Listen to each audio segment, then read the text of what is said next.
Okay, good morning, students. Welcome to EduCraft Academy, Crafting Young Minds. So, this is the continuation lecture for 9th standard ICSE students, and the subject is Geography. Today, in this video lecture, we are going to discuss about the chapter number 5, that is the landforms of the earth. And this is me presented by Zaid sir. Okay, so आज हम लोग block mountains के बारे में सीखने वाले हैं. ठीक है, लास्ट टाइम हमने फोल्ड माउंटेन्स के बारे में सीखा था. ठीक है, कि किस तरीके से फोल्ड माउंटेन्स फॉर्म होते हैं, यंग फोल्ड माउंटेन्स किसको कहते हैं और ओल्ड फोल्ड माउंटेन्स किसको कहते हैं. आज हम फॉर्मेशन ऑफ ब्लॉक माउंटेन्स पढ़ेंगे.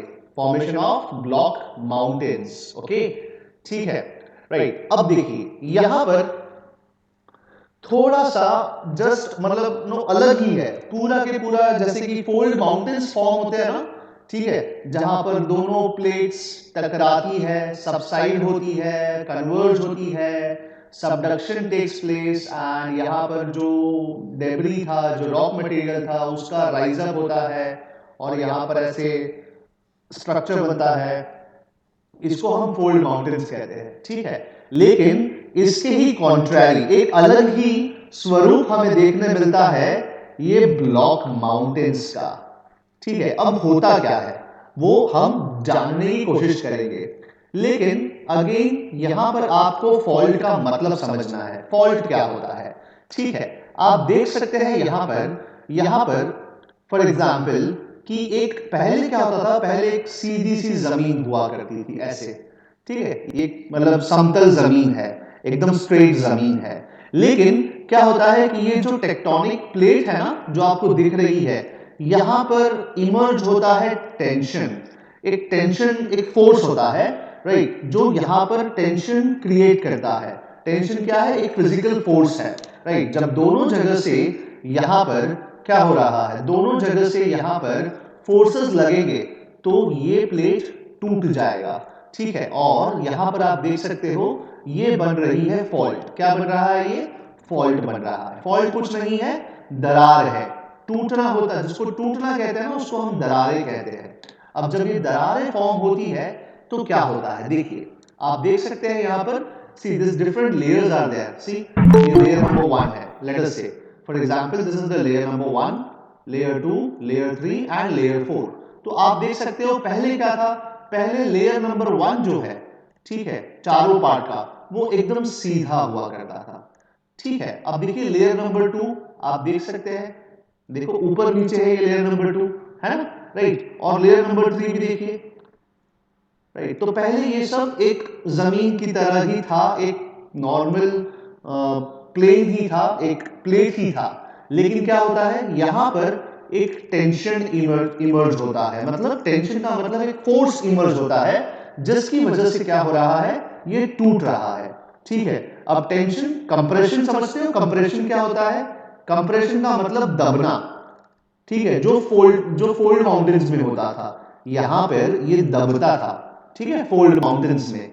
अब यहां पर टेंशन हो रहा है, मतलब क्या है कि ये खींच रहा है. जैसे कि फॉर एग्जांपल आपके पास कोई एक ठोस कहेंगे कि स्लैब है और आप उसको खींचिए. जब आप उसको खींचेंगे ना, तो ये स्लैब में क्या होगा, ये जो बीच वाला पोर्शन है, या लेट अस से ये वाला पोर्शन है या ये वाला पोर्शन है, यहां पर एक खिंचाव महसूस होगा. ठीक है, और हो सकता है ये टूट जाए, इसमें फॉल्ट आ जाए.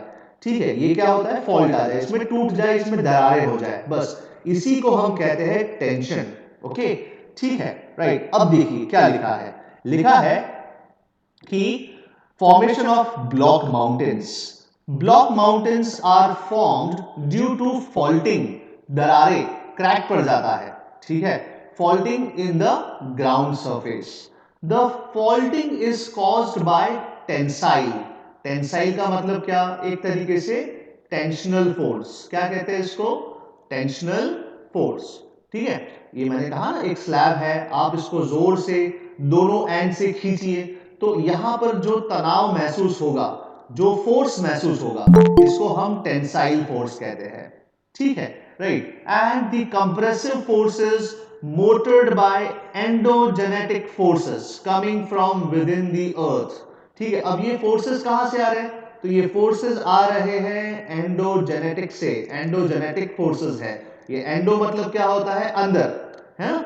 एंडोजेनेटिक फोर्सेस मतलब जो अर्थ के अंदर जो भी फोर्सेस लग रहे हैं उसको हम एंडोजेनेटिक फोर्सेस कहते हैं। क्या कहते हैं, एंडोजेनेटिक फोर्सेस। ओके, ठीक है।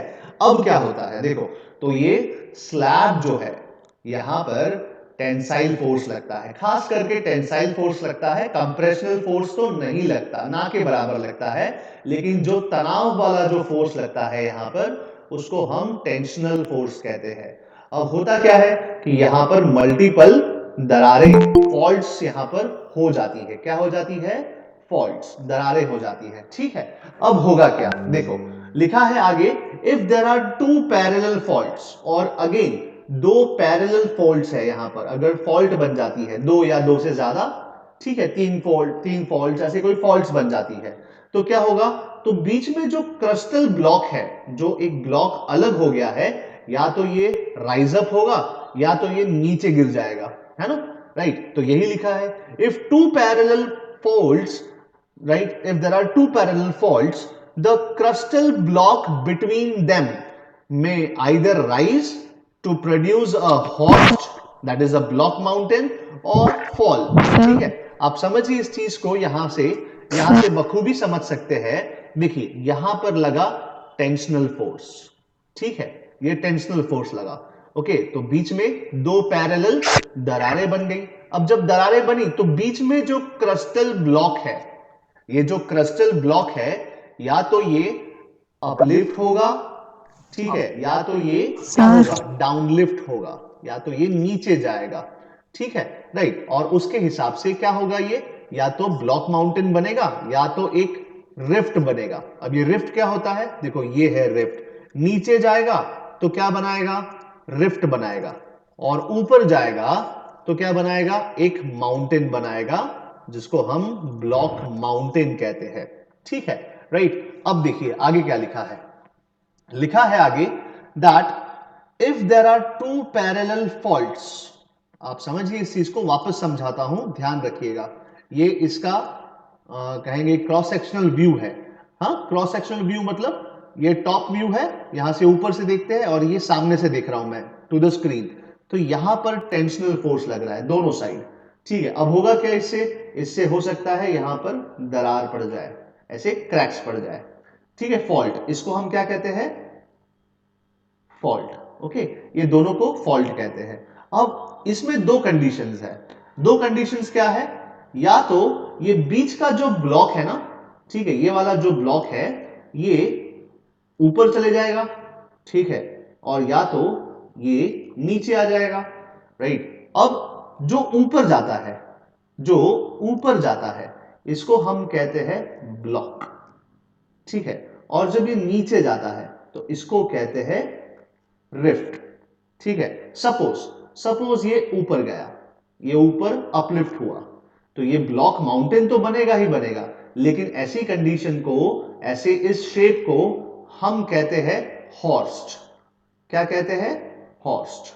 ठीक है, और जो उसके रिस्पेक्ट में जो नीचे है, जो जिसका लेवल नीचे है, इसको हम कहते हैं ग्रेबन। क्या कहते हैं, ग्रेबन। ठीक है, तो बस वही लिखा है, क्या लिखा है देखते हैं। If there are two parallel faults, the crustal block between them may either rise और ईदर फॉल्स। ठीक है, या तो राइज होगा या तो क्या होगा, फॉल होगा।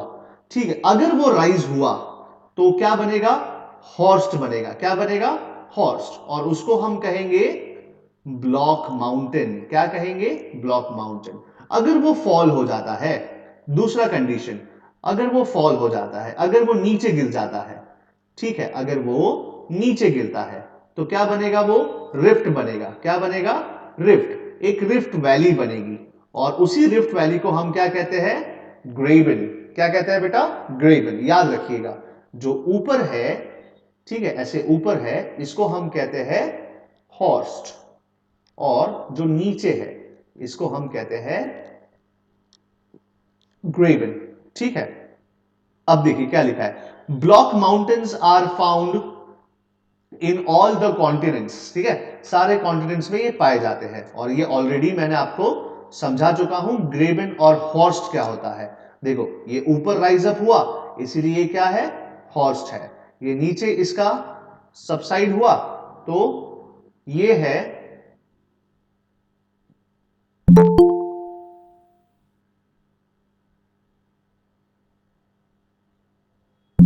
Just a moment. चलिए तो शुरू करते हैं वापस।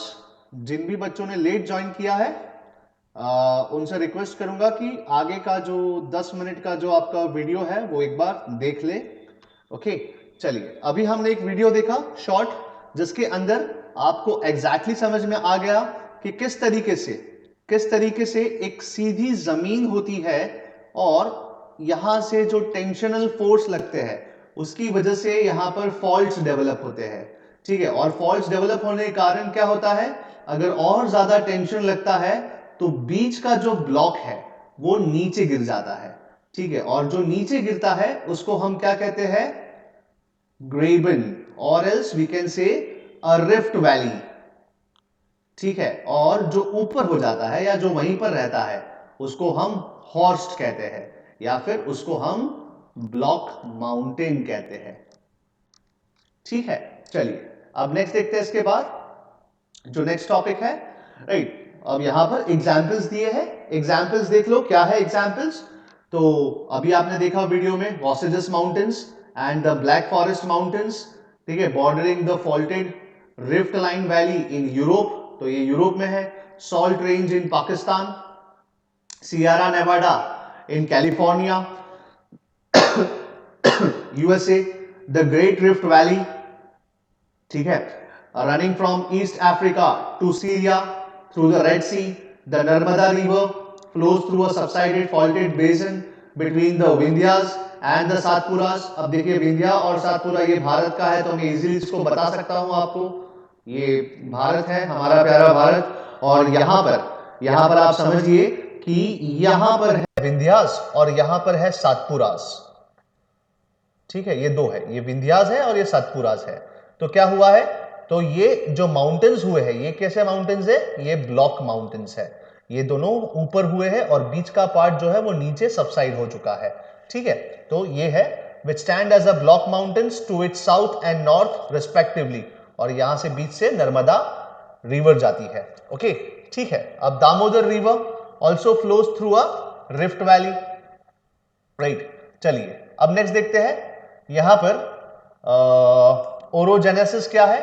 ओरोजेनेसिस मैं आपको बता चुका हूं, ओरोजेनेसिस का मतलब ओरोजेनी, ओरोजेनेसिस, ठीक है। It literally means the birth of mountains, और we can say the process of formation of mountains is known as orogeny या ओरोजेनेसिस। ठीक है, राइट, वापस देखते हैं क्या लिखा है। लिखा है ओरोजेनेसिस, लिटरली मतलब क्या, शब्द, जो शाब्दिक अर्थ है ना, जो शाब्दिक लिटरली मीन्स, ठीक है। तो orogenesis as a word literally means the birth of mountains.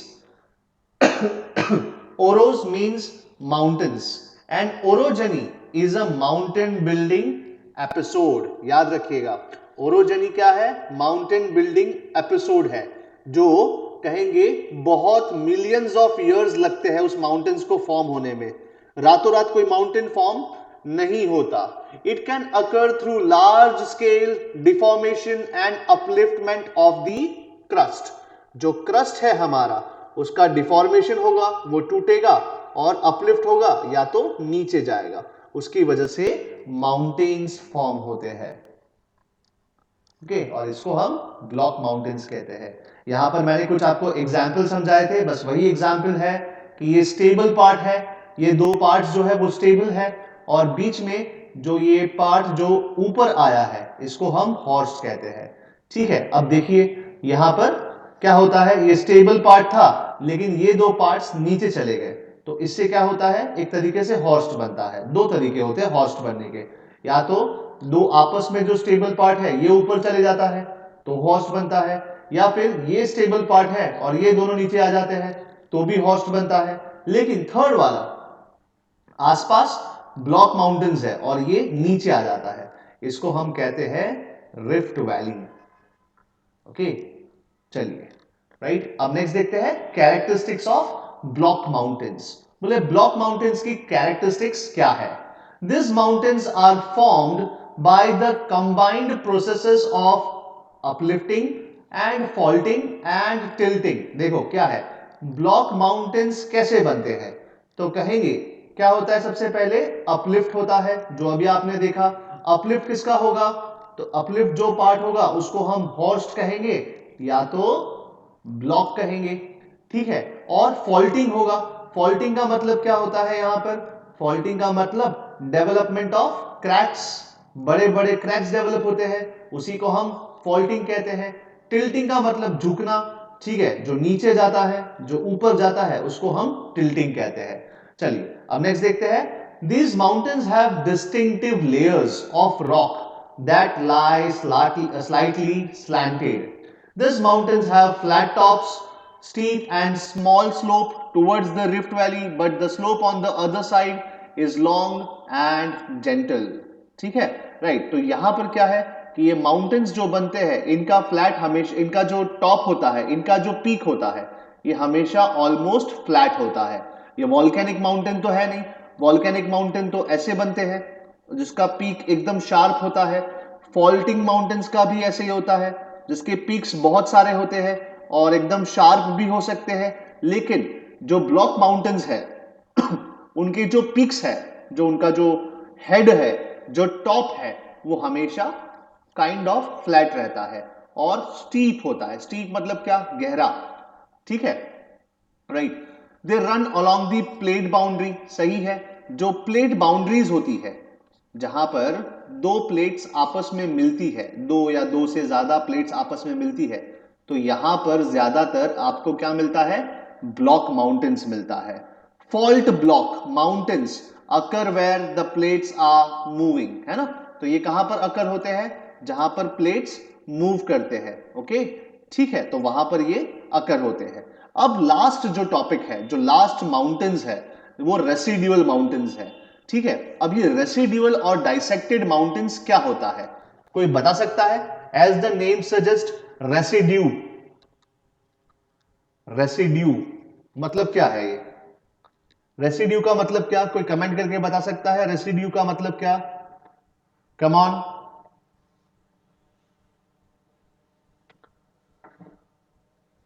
No one? Residue का मतलब होता है बचा हुआ, जो बच गया है, ठीक है। रेसिड्यू का मतलब जो बच गया है, बचा हुआ, रिमेन्ड, बचा हुआ या ऐसा, और जो रिमेन है, जो रिमेनिंग पार्ट है, उसको हम रेसिड्यू कहते हैं। डाइसेक्टेड, डाइसेक्टेड का मतलब क्या? डाइसेक्टेड का मतलब क्या? Come on guys, dissect biology में आप सीखते हो ना, जब भी हम फ्रॉग को डाइसेक्ट करते हैं, है ना, काटते हैं बीच में से, उसको डाइसेक्ट कहते हैं। क्या कहते हैं? डाइसेक्ट, ठीक है। अब जरा बताइए बेटा कि ये ब्लॉक माउंटेन्स कितने पुराने हैं? कल ही हमने लास्ट लेक्चर में मिलियंस की बात की थी, है ना, और मिलियंस से बड़ा बिलियंस की बात की थी, राइट। अब समझिए कि 10 करोड़ साल पहले कोई माउंटेन बना होगा, फॉर एग्जाम्पल, ठीक है, या 20 करोड़ साल पहले कोई माउंटेन बना होगा। जैसे भारत में जो विंध्या माउंटेन है, जो विंध्यास है, ठीक है, ये माउंटेन्स कहा जाता है कि हिमालय से भी पुराने हैं। This are older than Himalayas, okay, ठीक है। ये विंध्या माउंटेन्स जो है, विंध्या पर्वत जो है, ये हिमालय से भी पुराने हैं, आप सोच सकते हैं, ठीक है। और हिमालयस तो अभी कैसे है? यंग फोल्ड माउंटेन्स है ना, और जिनका फॉर्मेशन अभी कितना साल हुआ है? 10 करोड़ या 10 लाख साल हुआ है, फॉर एग्जाम्पल, ठीक है, राइट। 10 करोड़ साल, मिलियन ईयर्स था, मतलब हमने कैलकुलेट किया था शायद, है ना, राइट। अब देखिए, अब क्या है यहां पर कहेंगे कि just a moment. Okay, so block mountains की बात कर रहा हूं। अब देखिए क्या होता है, एक नया वर्ड लिख लीजिए, समय की मार।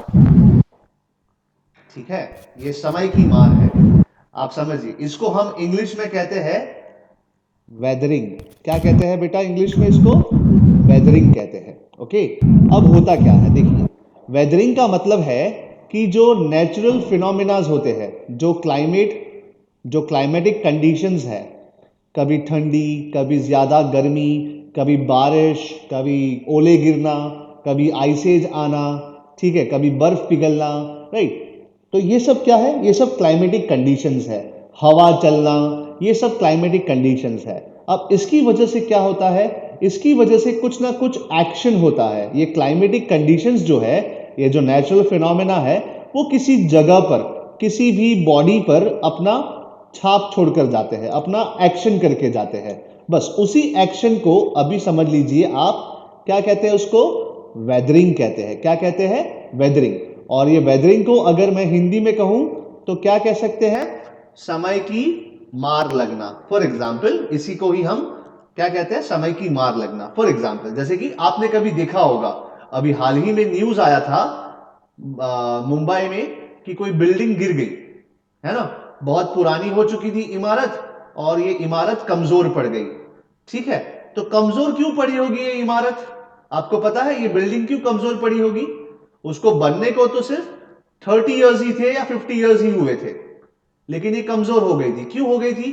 क्योंकि बहुत सारा बारिश गिरा था, ठीक है, बहुत सारी कहेंगे कि गर्मी पड़ी थी, हॉटनेस थी, है ना, ह्यूमिडिटी काम कर रही थी इसके अंदर, राइट। तो वो स्ट्रक्चर जो है कमजोर पड़ गया और ढह गया, राइट। समझ रहे मेरी बात? आप लोग समझ रहे मैं क्या कहना चाह रहा हूं बेटा? Give me a thumbs up. Yes, weathering समझ रहे हो ना क्या हो रहा है, राइट। ठीक है, तो अब यही चीज, अब सोचिए बेटा, ये चीज पूरे दुनिया में लागू पड़ता है। ये जो फिनोमिना है ये पूरी दुनिया में लागू पड़ता है। अब होता क्या है, अब आप समझिए इस चीज को कि कोई माउंटेन रेंज है, जैसे विंध्या पर्वत है। आप कभी बाय रोड कभी राजस्थान से निकले होंगे तो आप वहां पर पहाड़ देख सकते हैं, बहुत बड़े बड़े पहाड़ है। लेकिन ये पहाड़ का एक खासियत है कि ये पहाड़ की जो आउटलाइनिंग है या जो सरफेस है ना, ये सरफेस बहुत स्मूथ है, मतलब उबड़ खाबड़ नहीं है, स्मूथ सरफेसेस है, ऐसा है। तो मैं विंध्यास की बात कर रहा हूं, राजस्थान में तो विंध्यास ही मिलते हैं हमें, ठीक है।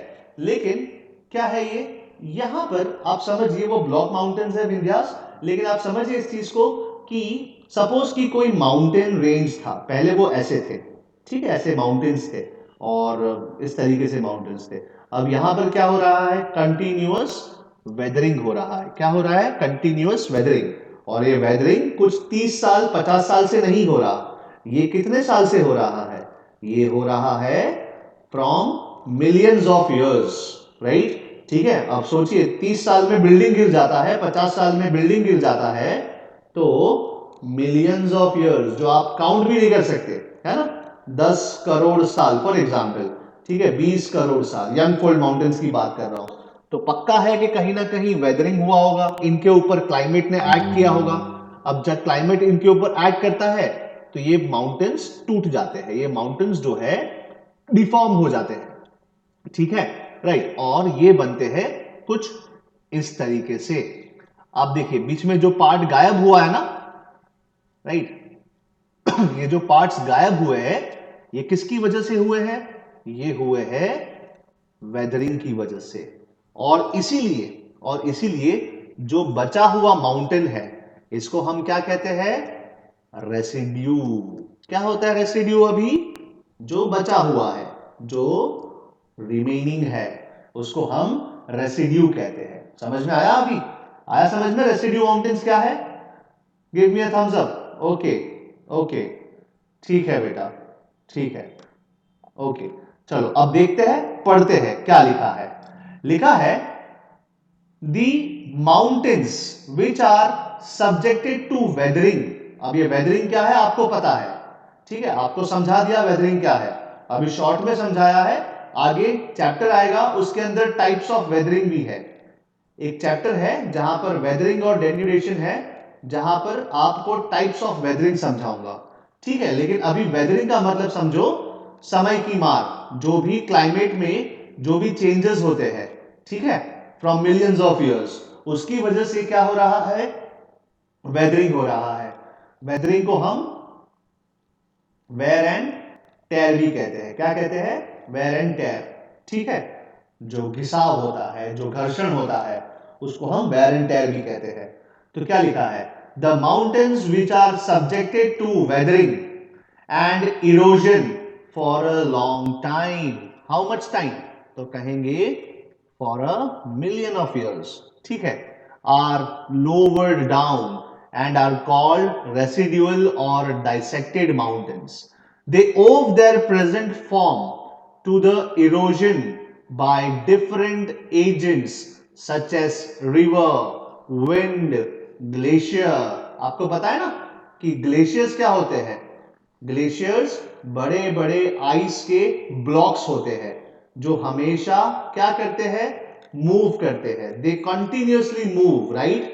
और जब ये बड़े बड़े आइस के जो पत्थर है, जो एंटार्क्टिका में आप देख रहे हो जो गिरते हैं, ये मूव करते हैं।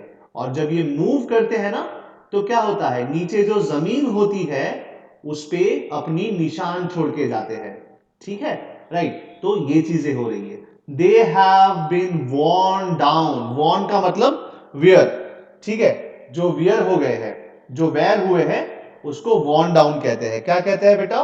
worn डाउन, ओके, ठीक है, right. They have been worn down from previously existing elevated regions.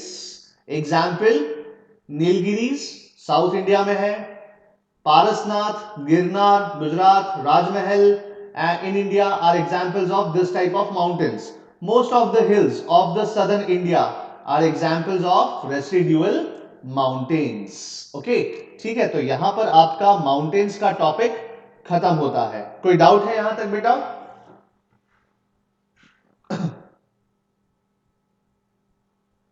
कोई डाउट है? नहीं ना? ठीक है, ठीक है, तो आज के लिए इतना ही।